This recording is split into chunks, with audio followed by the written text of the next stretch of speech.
My name is Zina Krichko and I'm a second-year student. I'm happy to see all the participants of our seminar, and today we'd like to present our report that is concerned with famous writer Mykola Gogol, conducted under the supervision of Professor Nikolenko. Gogol widely depicted the main features of Ukrainian culture, daily life, and mentality in his literary masterpieces. So let me start with some interesting facts about him. Mykola Vasilievich Gogol was born on the 1st of April in 1890 in the village of Veliky Sorochintsy, not far from Poltava, where we live. Gogol's parents were Christians. They followed Orthodoxy. That's why they christened their son in the Transfiguration Church in Veliky Sorochintsy. This ancient church was built in 1734. Its style largely represents Ukrainian Baroque. The Transfiguration Church is available now for both tourists and churchgoers. The unique characteristic of this church is the wooden iconostasis, where the icons are directly presented. The height of the iconostasis is 22 meters. It is considered one of the best sites of Ukrainian Baroque. Exactly in this church was christened Gogol and named Mykola. The name Mykola was chosen for a reason. Gogol's mother, Maria Ivanivna, prayed to Saint Nikolai for the birth of her son. Here you can see the Gogol's house in Vasilievka and the photos of interior inside of the house. At that time, there was a miraculous icon of Saint Nikolai in the village of Dekanka. The future author got his name on the honor of it. Here you can see the church in village of Dekanka and reconstruction of the icon of Saint Nikolai. In Ukraine, most people are Christians, and one of the most famous winter holiday is Saint Nicholas Day. We celebrate it every year on the 19th of December. Saint Nicholas is very similar to Santa Claus. This holiday is still one of the most favorite days for children in Ukraine. Little kids believe that Saint Nicholas brings and puts presents under their pillows during the night on the 18th of December. Even now, there is a tradition among Ukrainian children to write letters to Saint Nicholas, where it is necessary to mention what good and bad they did during the last year. According to this, Saint Nicholas has to reward kids with nice gifts for all good things they did. So Gogol was named after Saint Nicholas. At first, Mykola Gogol studied at school in Poltava. Then he continued his education in the gymnasium in Nizhyn. The motto of the gymnasium was work and diligence. In Nizhyn, Gogol had a lot of interests. He played the violin, painted, wrote plays, and took part in plays himself. In 1825, when Mykola Gogol was a pupil of the sixth form, his father died. He had to become the main support for his mother and sisters. During all his life, he was looking after his family, having some responsibilities about the householding and education of his sisters. He often wrote letters to his family and came to his home village because of the tight-knitted relationship with his mother and sisters. After finishing the gymnasium, Gogol moved to Petersburg. He dreamed about the career of both writer and clerk. At that time, it was incredibly difficult to rise above the crowd, being a poor person from the village. Gogol couldn't find a job for some period, but finally Gogol got a place of clerk in one of the household departments. He went to his job every day to copy the documents, but dreamed to become a writer. When Mykola Gogol was in Petersburg, he realized that Ukraine might become the main topic of his works because of the beautiful nature and unique culture which always surrounded him in his childhood. That's why he decided to write several stories about the peculiarity of Ukrainian life, united with one title, Evenings on a Farm near Dekanka. Gogol asked his mother and sisters to send him detailed descriptions of Ukrainian customs, traditions, and clothes. He studied extensively all these aspects and widely described them in his novels.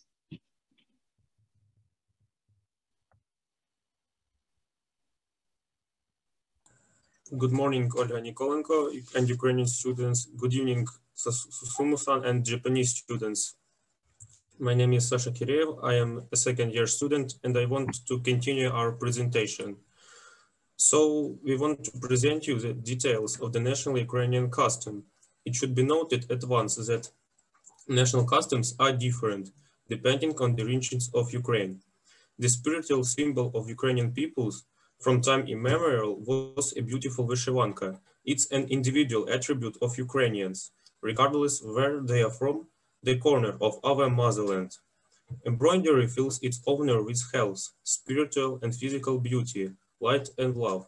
After all, each embroidered element that adorns a Ukrainian shirt carries a magic value and gives its master a particular force and protects it.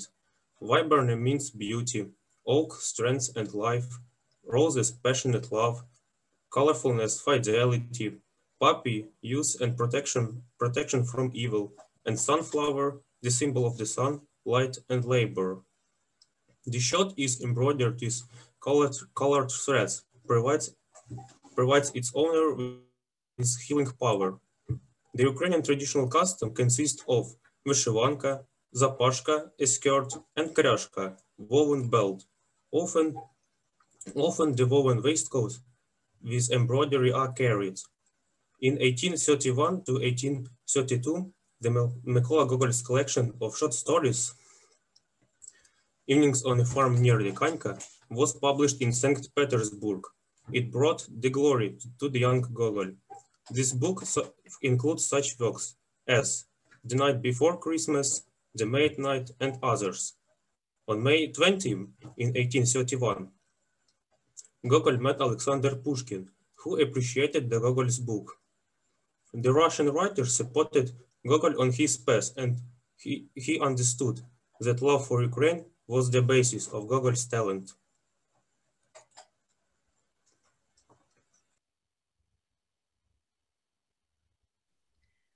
Good day, everyone. My name is Yana Timoshenko. I'm a second-year student, and I would like to continue our presentation. Recently, on the 7th of January, we have celebrated such a great holiday as Christmas in Ukraine. It is finally depicted in the Gogol story The Night Before Christmas, which is based on the Gogol's memories of celebration of the great Christian holiday in his motherland. Gogol often took part in the Christmas celebration.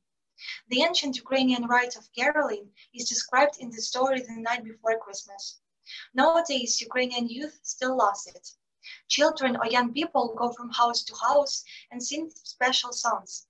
To carol means to sing songs under the windows on the eve of Christmas. These songs called carols. The name of the songs is related to the Ukrainian word kolyada, from the kola, circle, the sign of the sun. It means the god who began a new circle of a sun, svarak, namely agricultural year in ancient times. The adoption of Christianity, kolyada was associated in the Slavs with the holiday of Christmas. The events in the story take place on Christmas Eve, rich evening, Holy Supper. Christians cook 12 Lenten dishes, gather with the whole family, read prayers this evening. Everyone waits for the first star in order to break the Lent. The main dish on the Christmas table was kutya, the hungry kutya or Lenten kutya, which is made of the gifts of nature and considered a symbol of further prosperity and protection from evil forces. People believed that on the Christmas Eve, some magic things, unusual transformations, and even the meeting with evil spirits have happened. But all evil spirits have to retreat before Christmas. There are a lot of such magic events in the Gogol story The Night Before Christmas. A witch turned into Solocha, a devil into a horse, and the blacksmith Wakila managed to settle the devil, flew to St. Petersburg during one night, and got shoot for the beautiful Oksana from the queen. The plot of Gogol's story The Night Before Christmas revealed the traditions of the Ukrainian vertep, folk theater, where the action took place in two tiers, the upper, heavenly, and lower, earthly. The religious plots were showed in the upper tier, and the funny scenes of a folk everyday life in the lower one. The traditional characters of Ukrainian vertep were a Holy Mother, priest, a devil in the upper tier, a woman, a deacon, a Cossack, in the lower tier. The most positive and dynamic character in Vertep was Kozak. He was the winner in all scenes and embodied the freedom-loving ideals of the Zaporizhzhia siege. The upper and lower tiers of the Gogol story, The Night Before Christmas, are not separated, but closely related to each other. The majestic story about Christmas is projected on the earthly world, where a person fights with the devil for a light, a good, and a happiness in the life. Hello to all participants of our seminar. My name is Marina Deri, and now I would like to tell you a little bit about Ukrainian traditional dish. Mykola Gogol, in his story The Night Before Christmas, described one of the most famous Ukrainian dish, vareniki, or Ukrainian dumplings. Vareniki are known all over the world, and Ukraine is the motherland of this wonderful dish. The national love immortalized vareniki in novels, songs, movies, and even in monuments. In this slide, you can see different monuments to vareniki in Ukrainian cities. A Ukrainian vareniki can be both the main course and the dessert. The most popular fillings are potatoes, cracklings, cottage cheese, cherries, blueberries, sauerkraut, and other different fruit and berries. Usually vareniki served with sour cream or fried onion. Mykola Gogol mentioned vareniki in his novels very often.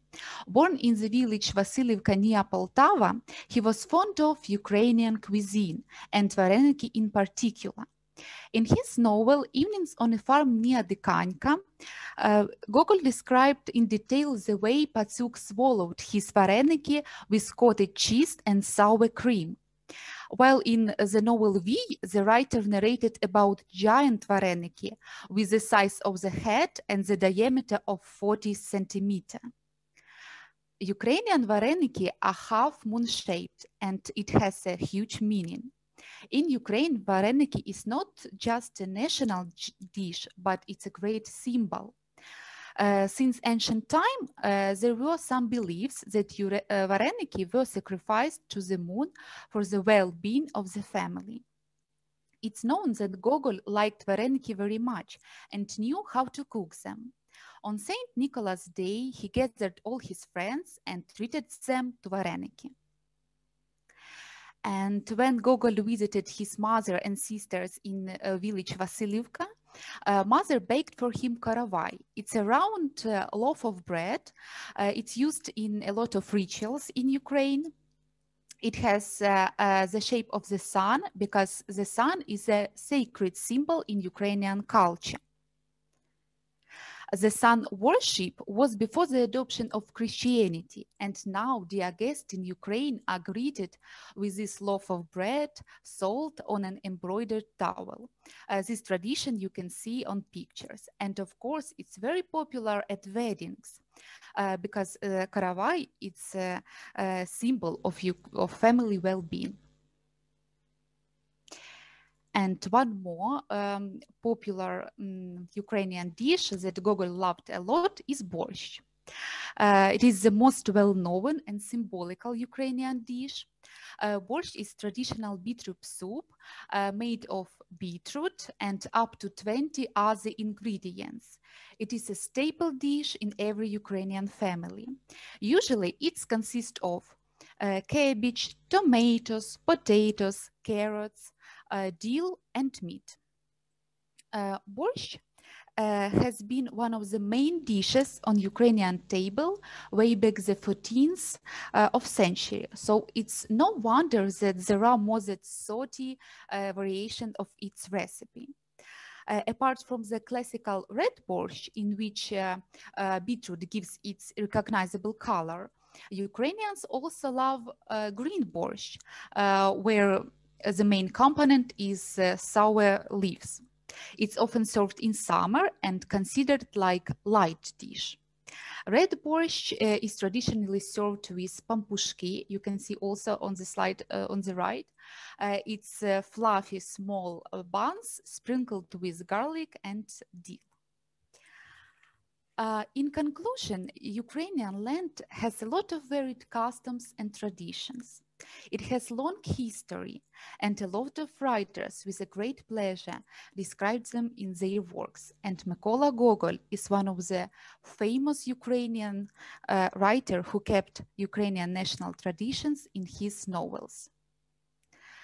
We thank you for your attention. If you have any question, please ask.